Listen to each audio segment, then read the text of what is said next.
15 AD, 6 years after the battle, a Roman general named Germanicus stands in a forest in Germania and looks at what 3 legions left behind. He has been searching for this place for months. He knew roughly where it was. The survivors who made it out had given directions, descriptions, landmarks. But knowing where a massacre happened and standing in it are 2 different things. The forest floor is covered in bones, not scattered, spread, across miles of ground, through the trees, along what was once a path wide enough for an army to march through. Skulls half buried in the mud, rib cages collapsed under the weight of 6 years of rainfall, hands still reaching upward through the soil, preserved by the cold of the German winters, fingers curled around weapons that were never used. One of Germanicus's soldiers finds a helmet. He picks it up, turns it over.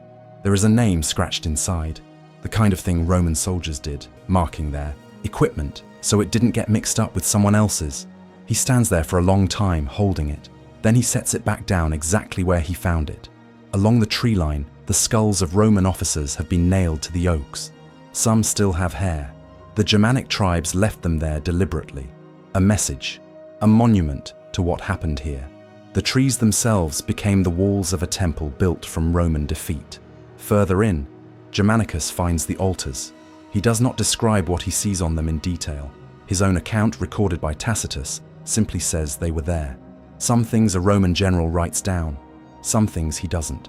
20,000 soldiers marched into this forest in September of the year 9 AD. The numbers 17, 18, and 19, the 3 legions that entered, were never used again in the entire history of the Roman Empire. Not reassigned, not reformed, retired permanently. As if Rome decided those numbers were cursed. As if writing them down might summon something back. Germanicus orders his soldiers to bury what remains. These are hardened men, veterans of campaigns across the empire. They bury the bones without speaking. Some of them weep.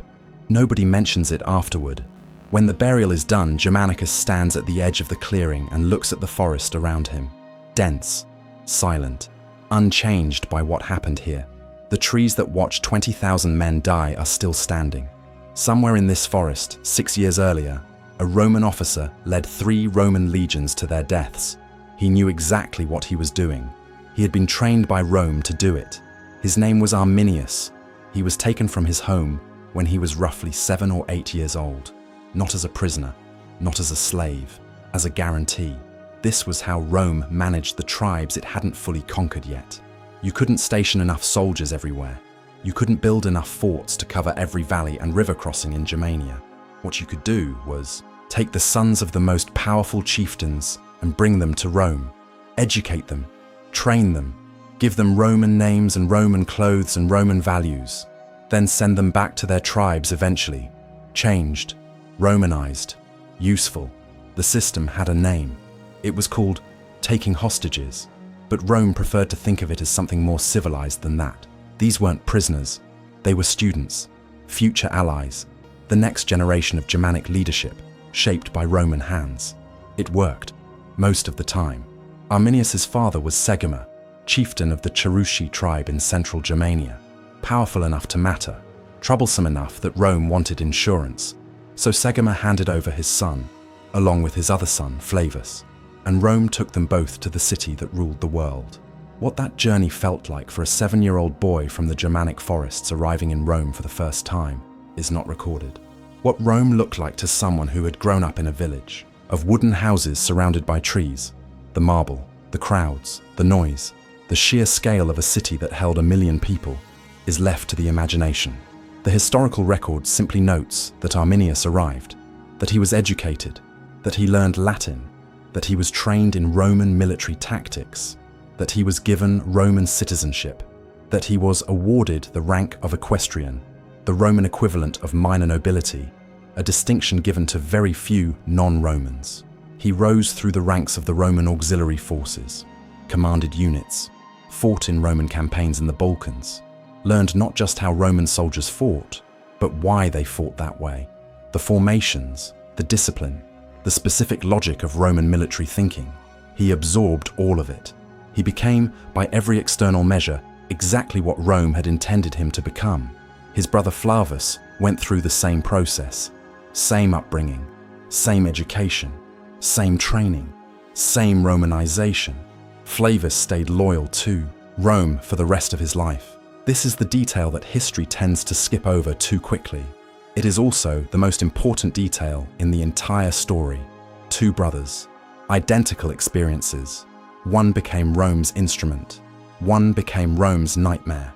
The same process produced completely opposite results in the same family. And Rome never understood why, because Rome never considered the possibility that the process could fail. That certainty was Rome's blind spot, and Arminius had been studying it for years. By the time he returned to Germania as a Roman officer, Arminius was approximately 25 years old. He had spent most of his life in Rome or in Roman service. He spoke Latin fluently. He understood Roman tactics better than most Roman commanders. He had Roman friends, Roman colleagues, Roman superiors who trusted him completely, and he remembered where he came from. We don't know exactly when he decided what he was going to do. The historical record doesn't give us the moment of decision. No dramatic scene, no declaration, no recorded speech. What we can see is what he did in the years that followed his return to Germania. He maintained his Roman friendships carefully. He continued serving Rome without any visible sign of disloyalty. He attended Roman dinners, consulted on Roman strategy, offered intelligence on the tribes, everything a trusted ally should do.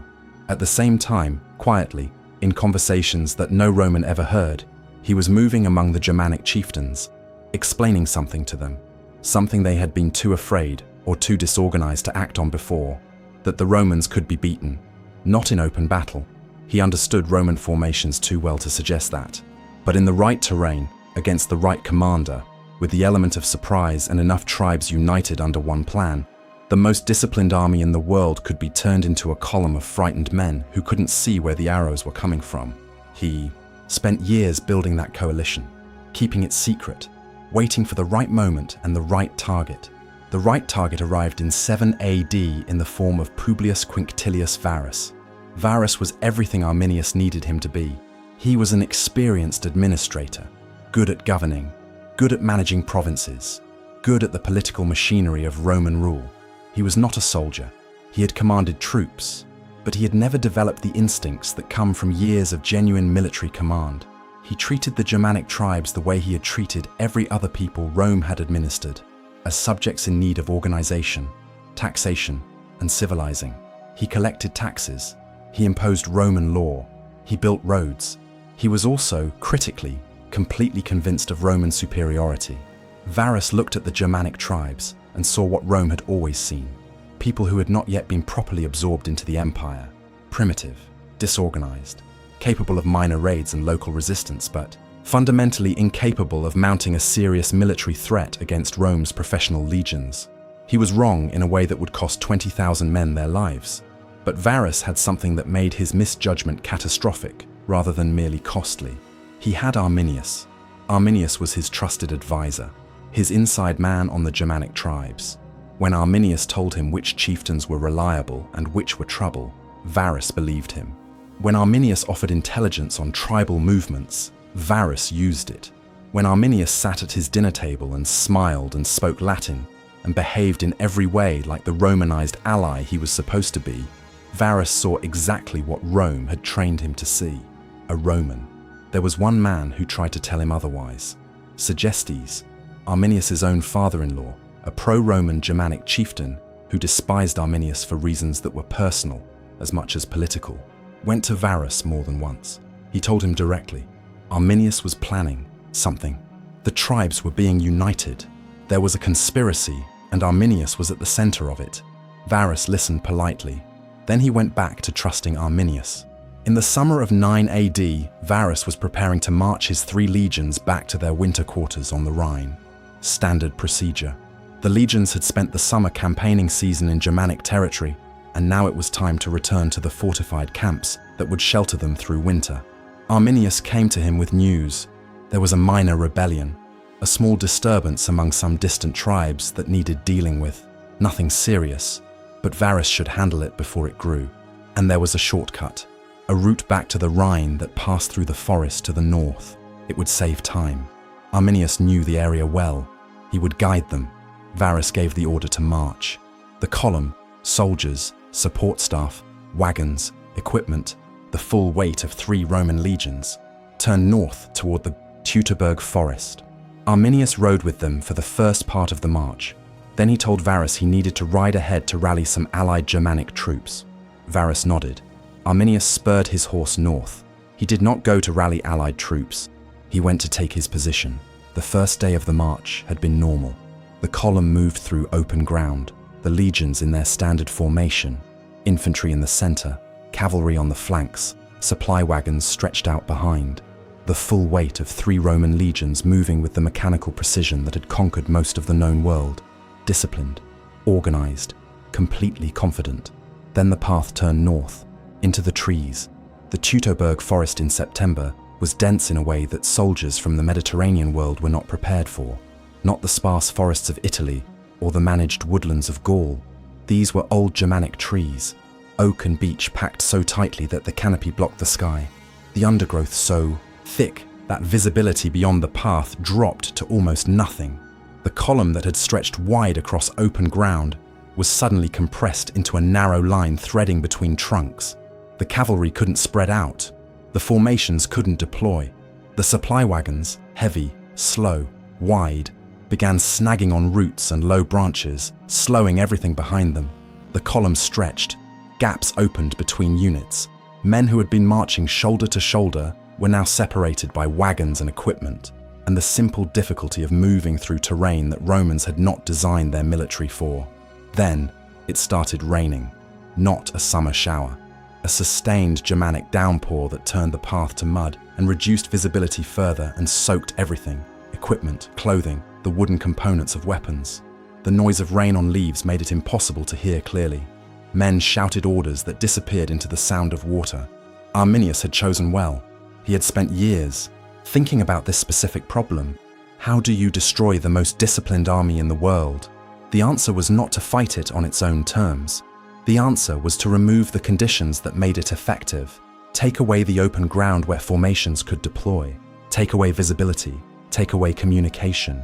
Compress an entire army into a column 7 miles long threading through a forest. And suddenly the discipline and training that made Rome unconquerable became almost irrelevant. The Germanic warriors had been in position for days. They were not one tribe. Arminius had spent years of careful diplomatic work building a coalition. Cherusci, Marsi, Chatti, Bructeri, and others. Old rivals who had agreed to set aside their differences for this one moment. They were hidden in the trees on both sides of the path, behind the wooden fortifications Arminius had ordered built across the high ground, waiting with the specific patience of men who understood that the ambush only worked if nobody moved too early. They watched the Roman column enter the forest. They counted. They waited. They let the column stretch further, the gaps between units widening, the wagons bogging down in the mud, the cavalry compressed and useless. Then Arminius gave the signal. The first attack came from the high ground to the right. Arrows and spears out of the trees aimed at the densest parts of the column. Not a charge, not yet. Just projectiles from invisible attackers, killing men who had nowhere to run and couldn't see where the shots were coming from. The Roman response was exactly what Roman soldiers were trained to do. They tried to form up. Officers shouted orders. Men moved to cover exposed flanks. Units attempted to organize into defensive formations. But formations require space, and there was no space. Every move the Romans made was constrained by trees, by mud, by the wagons blocking the path, by the simple geometry of being compressed into a narrow corridor. The discipline that should have been their salvation became a liability. Soldiers trained to follow orders were waiting for orders that made tactical sense, and no orders that made tactical sense were possible in these conditions. The second attack came from the left, then from behind, where Germanic warriors had moved to cut off any retreat back the way the column had come, then from ahead, where Arminius had positioned men to block the path forward. The Roman column was not surrounded in the clean military sense of encirclement. It was something worse. It was threaded through terrain that made every direction equally dangerous and equally impossible. Varus was somewhere in the middle of the column. He sent riders to find out what was happening at the front, at the rear, on the flanks. Some came back, some didn't. The picture he was assembling was fragmentary and wrong. By the time information reached him from one end of the 7-mile column, that end had already changed. He had one advantage that should have mattered enormously. 3 days earlier, Sergestes had come to him again, this time with more urgency. He had specific information. Arminius was planning to attack the column on the march. He knew the route. He knew when. Varus should arrest Arminius immediately before the march began, before it was too late. Varus looked at his trusted advisor, his Roman-trained officer, his friend. He decided Sergestes was motivated by personal grudges. The two men had a history of conflict. Arminius had taken Sergestes' daughter Thusnelda against her father's wishes, a personal humiliation that Sergestes had never forgiven. Of course, he was spreading rumors about Arminius. It was a family dispute being dressed up as military intelligence. Varus dismissed the warning. He marched. By the end of the first day in the forest, the Romans had taken significant casualties without being able to engage the enemy properly. They built a camp, standard Roman procedure, the discipline holding even in chaos, and spent the night inside it. Officers assessed casualties, counted their dead, tried to understand what they were facing. What they were facing was something Roman military doctrine had no answer for. Not a barbarian charge that could be repelled with disciplined formations. Not a siege that could be broken with engineering. A sustained ambush in terrain that neutralized every Roman advantage, conducted by an enemy who knew exactly how Romans thought and had designed the entire operation around that knowledge. Because the man who designed it had spent 20 years learning how Romans thought. The second day was worse than the first. The column tried to push through. The path ahead was blocked by wooden fortifications that Arminius's men had built across the high ground, barriers that forced the Romans to slow, to bunch up, to present concentrated targets to the archers in the trees above. Every attempt to clear the path cost men. Every hour in the forest cost men. The casualties were mounting in a way that had no precedent in recent Roman military experience, and still the attacks came. And still Arminius was nowhere to be seen, not leading a charge, not presenting a target, not doing anything that Roman soldiers had been trained to respond to. Just the forest, and the arrows, and the dead. A Roman centurion named Marcus Caelius commanded a century of 80 men somewhere in the middle of the column. He had served in 3 campaigns. He had fought in the Balkans, in Gaul, in the endless border skirmishes that kept the empire's edges intact. He had never seen anything like this. His men were trained to fight the enemy in front of them. Here, there was no front. There was only the path and the trees and the sound of men dying in every direction. He kept his century together through the second day by doing the only thing discipline allowed, keeping them moving, keeping them in formation, refusing to let panic dissolve what remained of the column's coherence. By nightfall, his century of 80 had 43 men left. He did not know yet that the third day would be worse. The third day began before dawn. Not with arrows, with their fire. The Romans had spent the night inside their camp, a smaller camp than usual, hastily constructed, the discipline of the engineering holding even as everything else was dissolving. They had burned what they couldn't carry, supply wagons, equipment, anything that would slow them down. The decision had been made during the night council: push through, force a breakthrough, get the column out of the forest before it ceased to exist entirely. They were still thinking like Roman soldiers. Still believing that discipline and forward momentum could solve a problem that discipline and forward momentum had no answer for. The attack began as soon as the column started moving. The third day was different from the first two, in a specific way that Roman soldiers could feel before they could articulate it. The first day had been shock, the second day had been attrition, the third day was dissolution. The attacks were faster now, more coordinated. The Germanic warriors had learned the rhythm of the Roman column over 2 days of fighting. Where the gaps were, where the command structure was weakest, where concentrated pressure would cause the most damage. And the Romans were running out of men to fill the gaps. Marcus Caelius moved his remaining 43 soldiers forward with the column. He had stopped counting casualties after the first hour.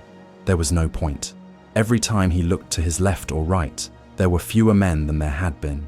The mathematics of the situation were not complicated, and they led to one conclusion that he could not afford to think about directly while there was still fighting to be done.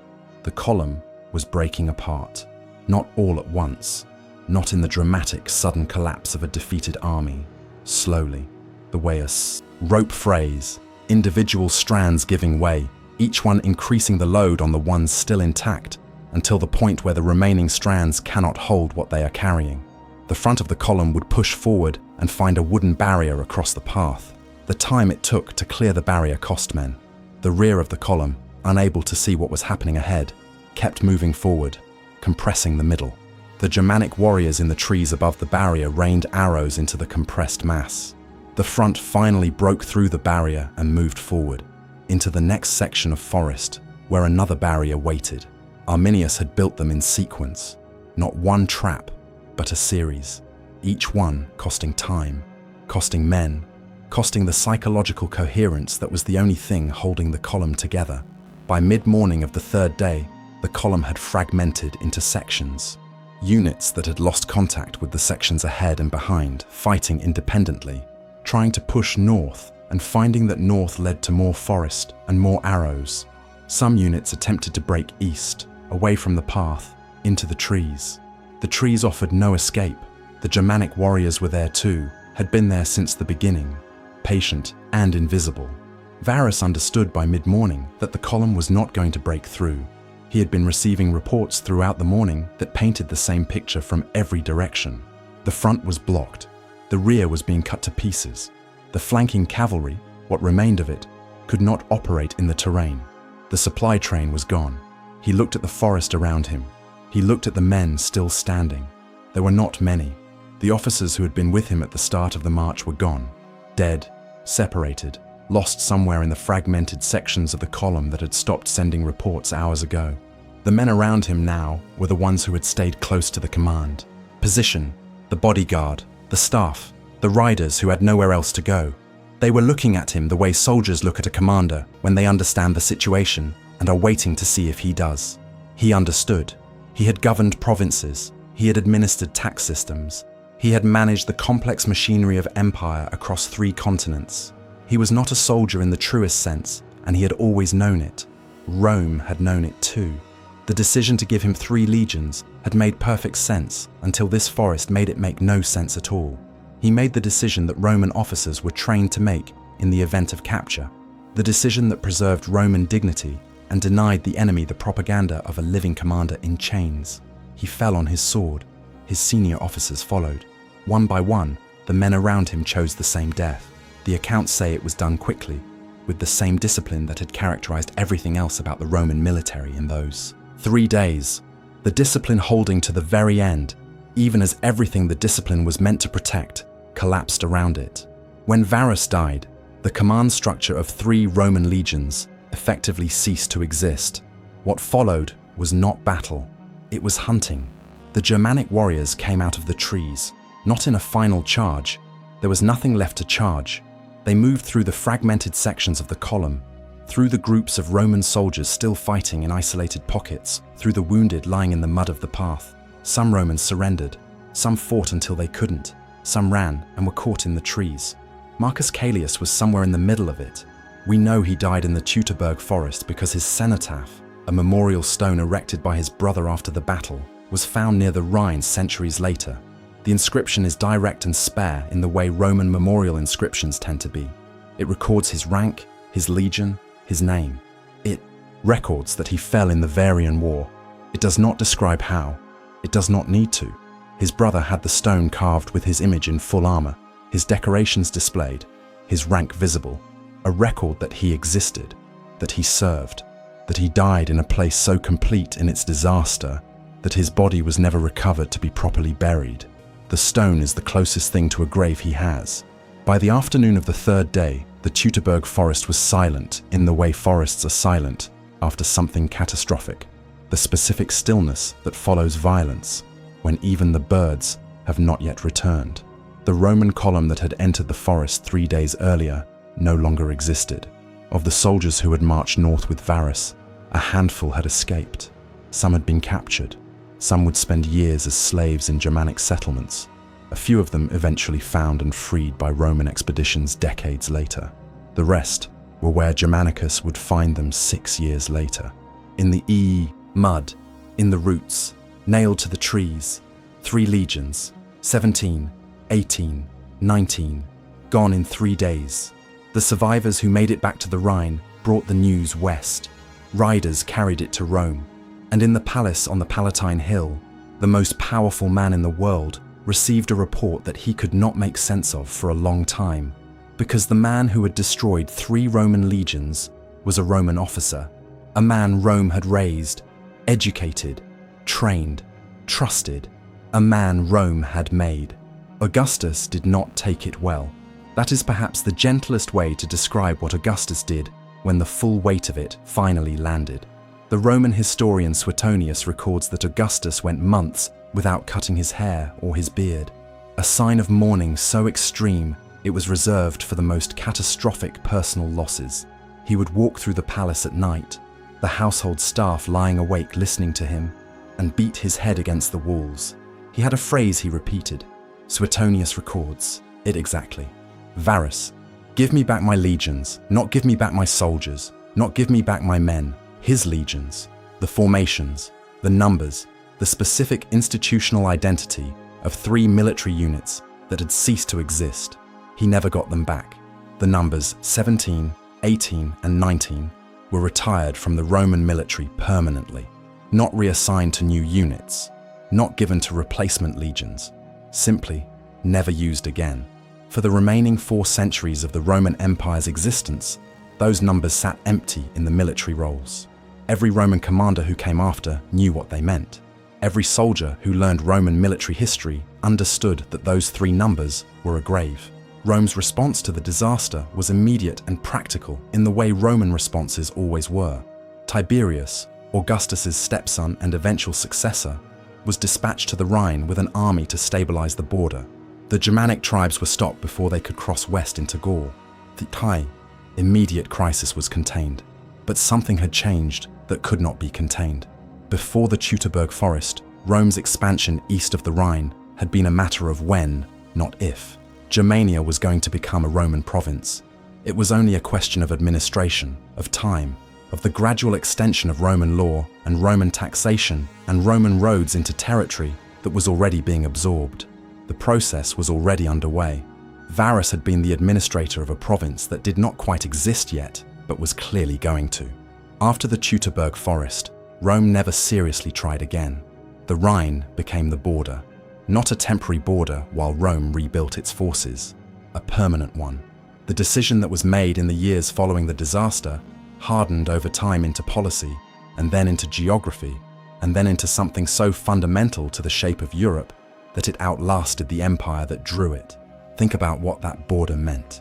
Everything west of the Rhine, Gaul, Iberia, Britain eventually, was Roman, Latinized. The language, the law, the culture, the Christianity that came later, all of it flowing from Roman foundations. Everything east of the Rhine stayed Germanic. Different language roots, different legal traditions, different cultural identity. The boundary between what would become France and what would become Germany, between the Romance languages and the Germanic ones, between Catholic and Protestant Europe centuries later, when the Reformation drew its own lines along fault lines that had been there since 9 AD. One ambush in one forest changed the map of European civilization permanently, and Arminius, the man who designed it, did not live to see any of that legacy unfold. Rome sent Germanicus back into Germania with a large army to avenge the defeat. The campaigns were brutal on both sides. Germanicus found the battlefield, and he found something else too. He found Thusnelda, Arminius's wife, the daughter of Segestes, the man who had warned Varus and been ignored. Segestes had eventually surrendered to Rome, bringing his daughter with him. Thusnelda was pregnant with Arminius's child when she was handed over. She was taken to Rome and paraded through the streets in Germanicus's triumph, a living trophy of Roman victory over the man who had destroyed 3 legions. She gave birth to a son in Roman captivity. The boy was raised Roman. He never saw his father. Arminius heard about it from across the Rhine. He and his brother Flavus, the brother who had stayed loyal to Rome, who had fought on the Roman side in the very campaigns that followed the Teutoburg Forest, came face to face across a river during one of Germanicus's campaigns in 16 AD, not in battle, across water. Tacitus recorded what happened. Flavus was on the Roman bank. Arminius was on the Germanic side. They could see each other clearly. Neither could reach the other. The river between them was narrow enough to shout across and wide, enough that neither side would cross it. They started talking. Flavus spoke first. He talked about Roman generosity, about the rewards Rome gave to loyal service, the decorations, the rank, the citizenship, the life that was possible for a man who understood which side of history to stand on. He had lost an eye fighting for Rome. He held that up, not as a wound but as evidence. Look what Rome gave me in return. Look what loyalty buys. Arminius answered from the other bank. He talked about freedom, about what Rome actually was beneath the generosity. A machine that took boys from their families, renamed them, reshaped them, and called the result civilization. About what Germania had been before Rome arrived and what Rome intended it to become. About the difference between a reward and a price. The argument escalated. Tacitus says it became heated enough that the Roman officers on Flavus's side had to physically restrain him from attempting to cross the river. Germanic warriors on Arminius's bank drew weapons. Two brothers, same childhood, same city, same education, same Roman hands that had shaped them both into what they were, standing on opposite banks of a river screaming at each other about what Rome had done to their people and what their people owed to Rome. The river separated them. They were already separated by something that had been growing since the day they both arrived in Rome as children, and one of them decided, at some point in the years that followed, that he was never going home, and the other decided he was never leaving. Neither of them was entirely wrong. The argument ended without resolution. It always does when the river between two people is that wide. Arminius continued to build alliances among the Germanic tribes. He had defeated Rome's legions, but he could not hold the coalition he had built to do it. The tribes that had united for the ambush had their own rivalries, their own grievances, their own reasons to distrust each other. Leading free Germanic warriors was nothing like commanding Roman soldiers. There was no discipline to enforce, no hierarchy to invoke, no institutional loyalty to call on. There was only persuasion and reputation and the constantly shifting calculations of tribal politics. He was becoming too powerful for the people he had liberated. In 21 AD, 12 years after the Teutoburg forest, Arminius was poisoned, not by Rome, by members of his own family who feared what he was becoming. A king in everything but name, accumulating the kind of authority that Germanic tribal culture had no framework for and no tolerance of. The man who saved Germanic freedom was killed by the people whose freedom he saved.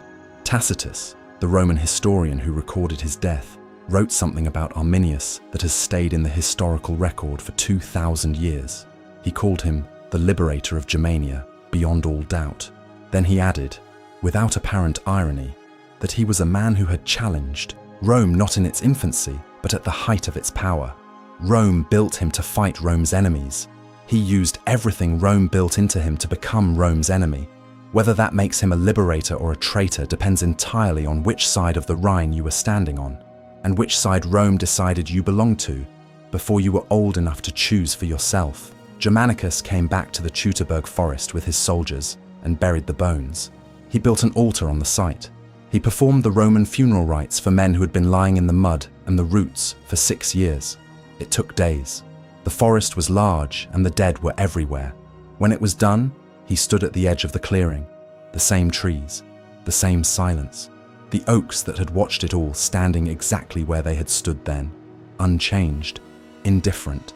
The forest that Arminius had turned into a weapon, now just a forest again. Rome had trained a boy to understand forests like this one, to read terrain, to think tactically, to anticipate what an enemy would do and position himself accordingly. Rome had done its work well, too well. The education that was supposed to make Arminius Roman had also made him the one person alive who understood exactly how to destroy Rome's army in Germania. The system worked perfectly. That was the problem. Rome never crossed the Rhine in force again.